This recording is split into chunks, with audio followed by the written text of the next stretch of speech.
Olá, boa tarde. Saúde e segurança nas escolas. O Ministério Público do Trabalho realiza uma campanha nacional para alertar a sociedade sobre a importância da inclusão de políticas que garantam o bem-estar e evitem acidentes com crianças e adolescentes. A ação marca o Dia Nacional de Segurança e de Saúde nas escolas. Mas esse é apenas um dos destaques do Jornal da Justiça, primeira edição de hoje. Vamos aos demais. Conciliação e mediação na Suprema Corte é o tema do novo podcast Supremo na Semana, com a participação do juiz Abner Youssef. O primeiro caso levado ao Centro de Mediação e Conciliação do STF foi o litígio entre a Apple e a Gradiente em torno da marca iPhone. Ministro Gilmar Mendes do Supremo afasta restrições impostas a técnicos que fazem diagnóstico de visão que possuem ensino superior. E ainda, Tribunal de Justiça de Alagoas promove a união de 157 casais em casamento coletivo LGBTQIA+. Para todos sempre. Sim!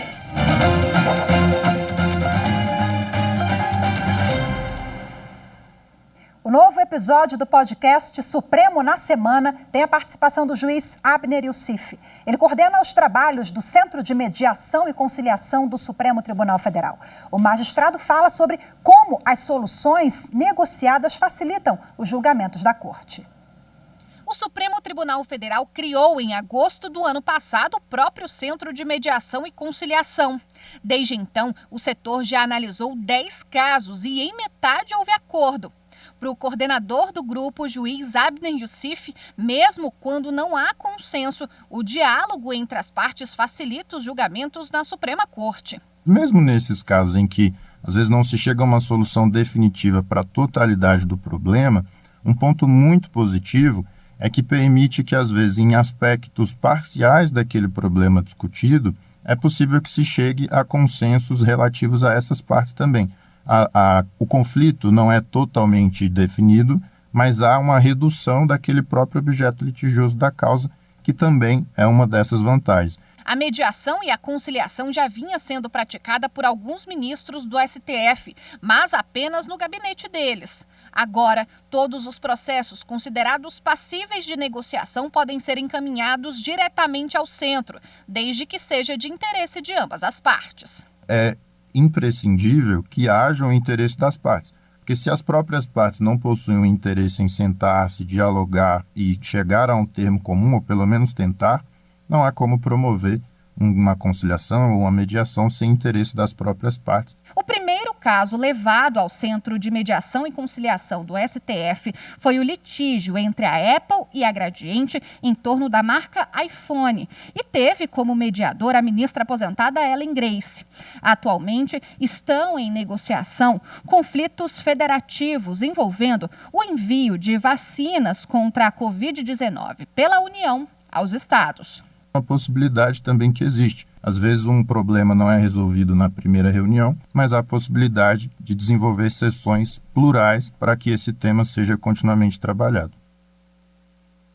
O podcast Supremo na Semana é uma produção da Secretaria de Comunicação do Supremo Tribunal Federal e tem novos episódios semanalmente. A conversa com o coordenador do Centro de Mediação e Conciliação do STF, Abner Youssef, pode ser ouvida no Spotify ou na página do STF na internet, que é stf.jus.br. O ministro Dias Toffoli do Supremo Tribunal Federal arquivou, por razões formais, 2 notícias crime apresentadas ao Supremo com pedido de abertura de investigação do ministro da Economia, Paulo Guedes, e do presidente do Banco Central, Roberto Campos Neto, devido à revelação de que os dois mantêm empresas offshore em paraísos fiscais. Nos casos das duas petições arquivadas, o ministro entendeu que esse tipo de pedido tem que ser endereçado à Procuradoria-Geral da República e não ao Supremo Tribunal Federal. O ministro Gilmar Mendes, do STF, ele afastou as restrições impostas a profissionais optometristas técnicos que fazem diagnósticos de visão que possuem ensino superior. A decisão é provisória e ainda precisa ser referendada pelo plenário do Supremo. No ano passado, o plenário do Supremo Tribunal Federal manteve a validade de decretos que limitam a liberdade profissional dos optometristas. As normas impedem, por exemplo, que eles instalem consultórios e prescrevam lentes de grau. Nos embargos apresentados ao STF, o Conselho Brasileiro de Ótica e Optometria argumentou que o resultado do julgamento suprime o livre exercício da profissão de quem tem qualificação técnica. A entidade pedia que os efeitos da decisão recaíssem apenas sobre os práticos que não possuem ensino superior. Em análise preliminar do caso, o ministro Gilmar Mendes, relator do processo, avaliou que a decisão do Supremo pode significar grave risco de lesão a direitos fundamentais dos trabalhadores do ramo e pode conduzir a um esvaziamento do exercício da optometria, que ainda é carente de regulamentação legal, e ao constrangimento de profissionais.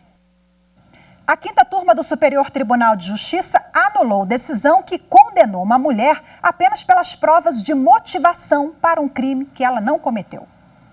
Devido à inexistência de provas de autoria, a quinta turma deu provimento ao recurso especial para anular o veredito condenatório do Tribunal do Júri e determinou que a ré seja submetida a novo julgamento. Segundo o relator do recurso especial no STJ, ministro Ribeiro Dantas, que foi seguido pelo colegiado de forma unânime, as provas apontadas pelo Tribunal de Justiça do Ceará para rejeitar a apelação da defesa e manter a condenação mostram apenas que a acusada teria um motivo, mas não que ela teria cometido o crime. A ré foi condenada como mandante da morte de um homem que ocupava um imóvel adquirido por ela em leilão, o que teria gerado desavença entre eles, e o irmão dela foi condenado como executor do crime.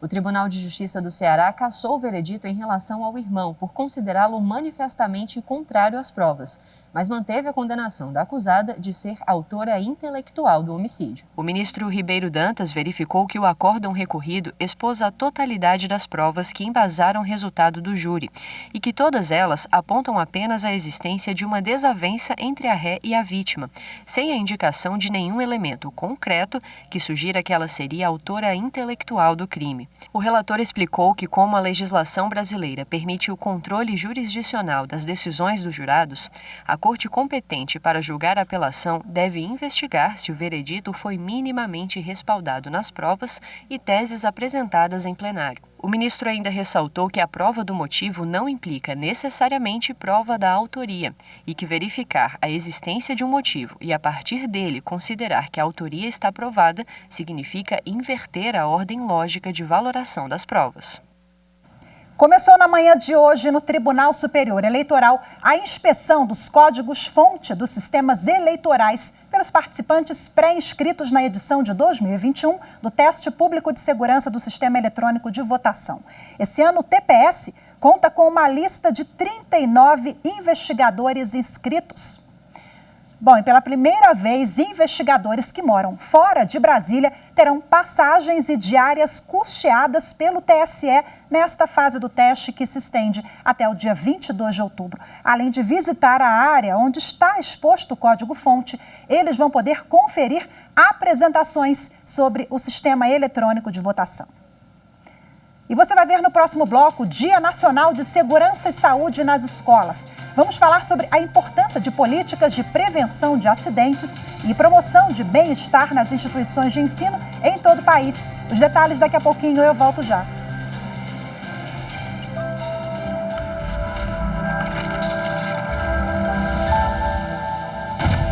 A Constituição Federal de 1988, ele inaugura uma nova fase jurídica no cenário brasileiro. Ele inaugura também, para a advocacia pública, uma nova fase de proteção em que ela prevê que a advocacia pública passa a ser não só um órgão de defesa do ente público, mas também defesa da legalidade, da probidade administrativa e do assessoramento do Poder Executivo.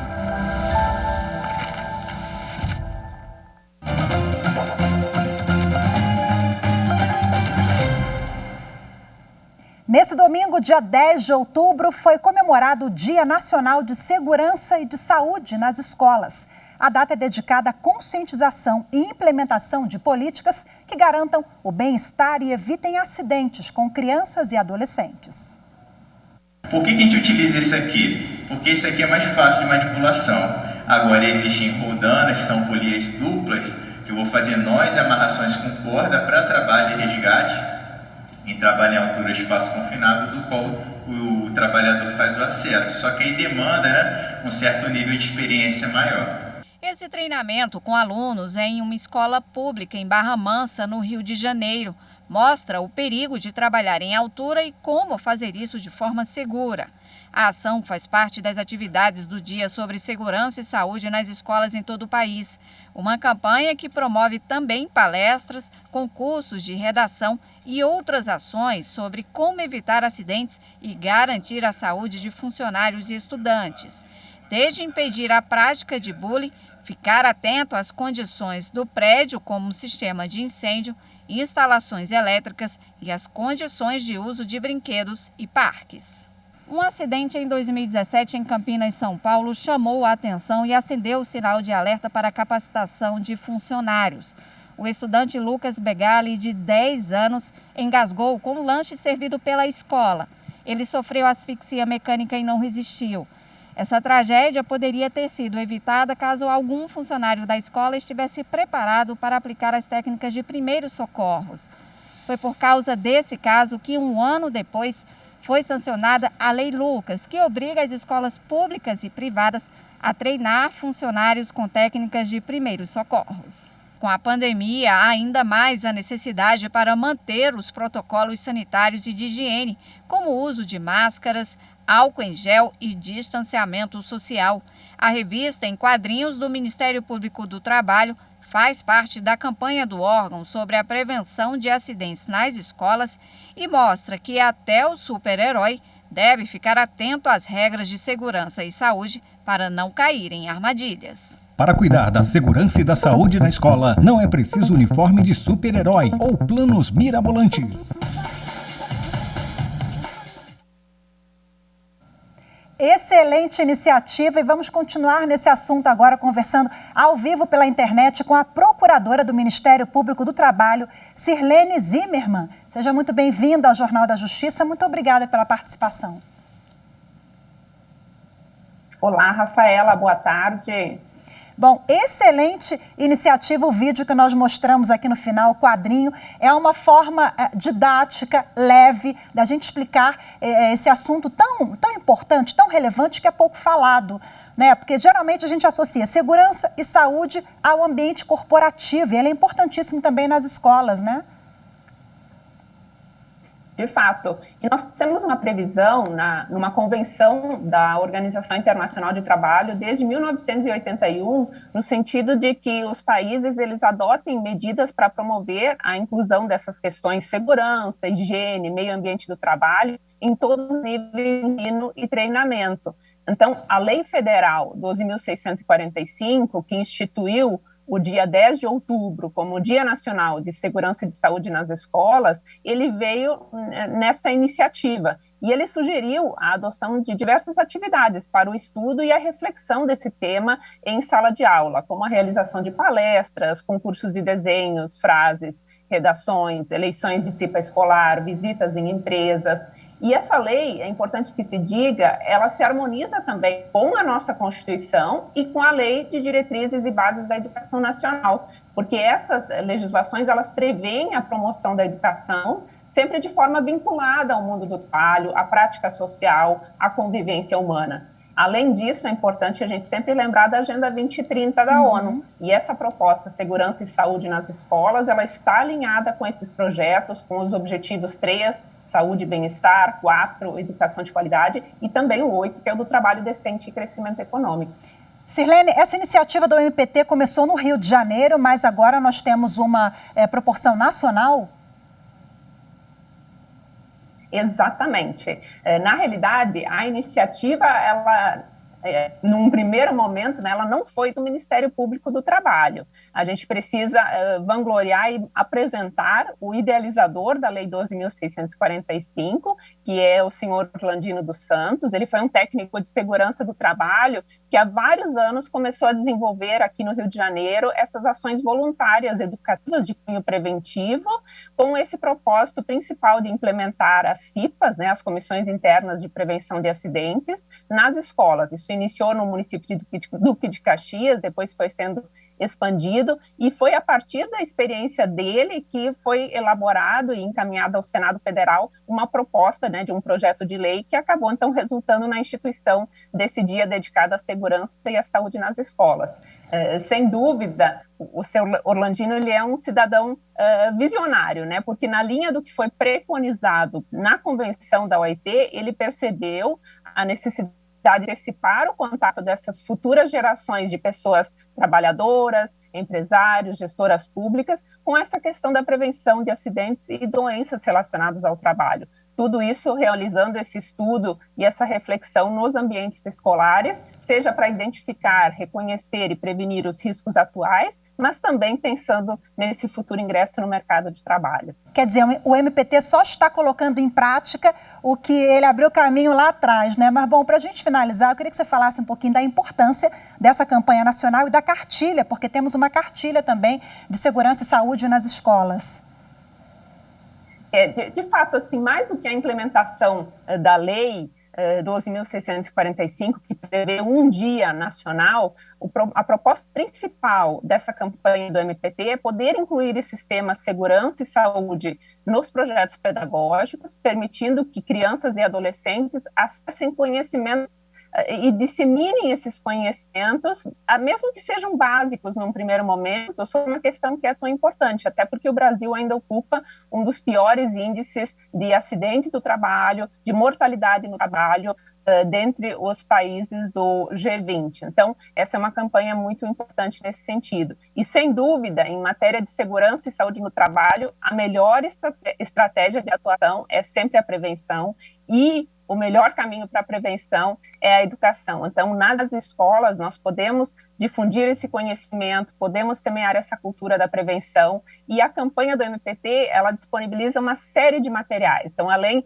dessa MPT em quadrinhos, que é uma forma lúdica de trazer o tema para as crianças, há também cadernos de atividades, boletins pedagógicos, há jogos, há cartazes, então uma série de materiais que estão sendo disponibilizados, vídeos também, para facilitar o trabalho dessa temática em sala de aula de uma maneira próxima às crianças. Então, nós incentivamos muito a Secretaria de Educação, inclusive aqui no Rio de Janeiro, no início de setembro, reunimos todas essas secretarias de educação para tratar do tema, apresentar a lei, entregar materiais de apoio para tratar dessa temática em sala de aula, e nós incentivamos muito os municípios a realizarem também os concursos previstos na lei, né? Concursos de desenhos, frases, redações, porque aí é uma forma de engajar todas as escolas do município. Além disso, aqui no Rio de Janeiro também temos uma campanha de incentivo para a criação das CIPAs escolares, então os municípios que conseguirem implementar as CIPAs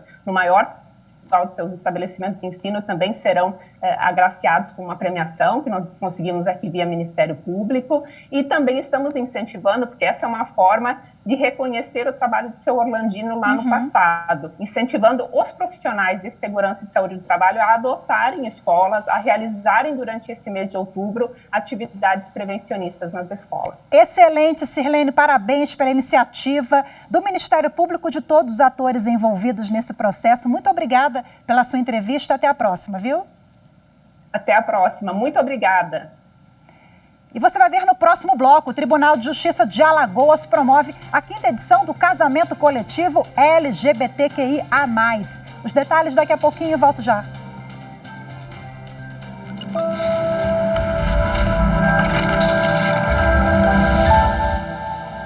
A nossa Constituição Federal, promulgada em 1988, ela contou com a colaboração de várias classes sociais na sua elaboração. E logo ali, no artigo 1º, parágrafo único, já se demonstra todo o espírito democrático em que foi elaborada a nossa Constituição, porque ali consta que todo poder emana do povo.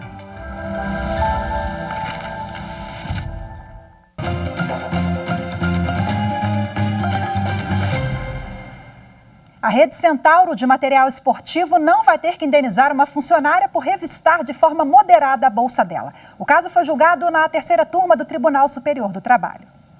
A assistente alegou na reclamação trabalhista que se sentia constrangida e com a dignidade colocada em xeque por ter de se submeter à revista todos os dias. Segundo testemunhas, eram os próprios empregados que tinham de retirar os pertences de dentro da bolsa no momento da abordagem. Na Justiça do Trabalho, a assistente pediu indenização por dano moral. Em primeira instância, a empresa foi condenada ao pagamento de R$1.000. O Tribunal Regional do Trabalho da 5ª Região na Bahia aumentou o valor da indenização para R$5.000. Segundo o TRT, a revista de pertences dos empregados, com a justificativa de preservar o patrimônio da empresa, é abusiva, pois expõe continuamente o empregado a constrangimento e situação vexatória. O caso chegou ao Tribunal Superior do Trabalho. Segundo o relator na 3ª turma, ministro Alberto Bresciani, na revista moderada, se não acompanhada de atitudes que exponham a intimidade do empregado ou ofendam publicamente o direito à privacidade, não caracteriza dano moral. Ao concluir pela absolvição da empresa, o relator acrescentou que, para que fosse tipificado o abuso de direito, seria necessário que se configurasse excesso, vindo a acusação acompanhada de outros atos que denunciassem o propósito de causar dano, representando uma espécie de tortura para o trabalhador. Segundo o ministro Alberto Bresciani, isso não ficou evidenciado no caso. Assim, a turma entendeu que a revista moderada, realizada na bolsa da assistente, não configura dano moral. A decisão foi unânime. Em Mato Grosso, a Escola Superior da Magistratura ganhou um reconhecimento importante que vai refletir nos serviços prestados pelo Judiciário aos cidadãos do Estado de Mato Grosso. Acompanhe agora na reportagem de Vitor Cabral. Agora é oficial.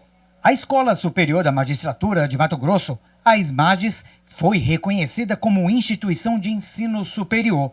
A cerimônia de assinatura da portaria foi realizada de forma presencial e online. Isso é uma grande conquista de envergadura, de crescimento e da ocupação do espaço pedagógico que tanto a escola buscava ao longo dos anos. Uma escola que fazia cursos e que não podia certificar os cursos que fizesse. Isso me incomodou muito, porque eu penso que nós do Poder Judiciário, nós devemos fazer, mostrar que fazemos, mostrar por que fazemos e como fazemos. Agora, a nossa Escola da Magistratura é uma escola de governo. A sala de aula fez ou ainda faz parte da vida das pessoas. E aqui no Judiciário de Mato Grosso, o que se aprende na sala de aula, na ESMAGES, contempla o magistrado e a sociedade. A princípio, esta ação pode parecer um benefício ao magistrado, mas, na verdade, ela foi pensada com os olhos e o coração voltados para a sociedade.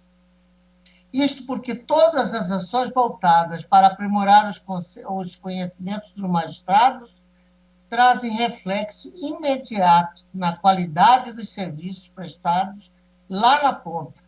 E lá na ponta está o cidadão que procura a justiça no anseio de resolver as suas demandas. Em breve, a sociedade mato-grossense vai colher os frutos dessa importante portaria, assim como tem sido em relação às demais atividades da Escola da Magistratura.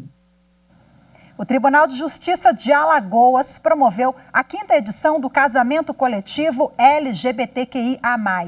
Histórias de amor agora oficialmente reconhecidas. 157 casais homoafetivos e heterossexuais disseram sim durante um casamento coletivo no Clima Bom 2. Para todos sempre. Sim! Promovido pelo projeto Justiça Itinerante do Tribunal de Justiça, o casamento foi celebrado pela juíza Emanuela Porangaba, coordenadora do projeto. A magistrada destacou que o programa tem o objetivo de levar cidadania e inclusão social à população. O projeto Justiça Itinerante ele tem esse propósito de aproximar cada vez mais o Poder Judiciário da comunidade e prestar esse serviço efetivo, célere e primando pela igualdade e dignidade da pessoa humana. Eu acho que é a grande tônica hoje, igualdade, todos nós somos iguais e merecemos ter efetivamente reconhecimento de nossos direitos. O evento foi proposto pelo Centro de Acolhimento Ezequias Rocha Rego, CAER. O presidente do centro e do Grupo Gay de Alagoas, Nildo Correia, reforça a importância deste momento para os casais beneficiados. Se faz importante ações como essa para afirmar e principalmente para unificar e garantir direitos iguais. Não queremos direitos a mais, tanto é que a ação sempre foi aberta desde a primeira edição para que casais LGBT, mas também casais heterossexuais pudessem participar. Elaine e Girlene têm uma história antiga de amor e companheirismo. Depois de anos afastadas, elas se reencontraram e agora finalmente oficializaram a união. E elas querem vencer todos os preconceitos juntas. De muita importância esse momento para a gente, porque é assim, um reencontro, então eu creio que seja para a vida toda. É um momento de muita emoção, é um momento de muita satisfação, de muita importância. Ela é alguém que eu procurei muito tempo, só que muitas das vezes não deu certo. Então hoje a gente está oficializando esse casamento, esse matrimônio.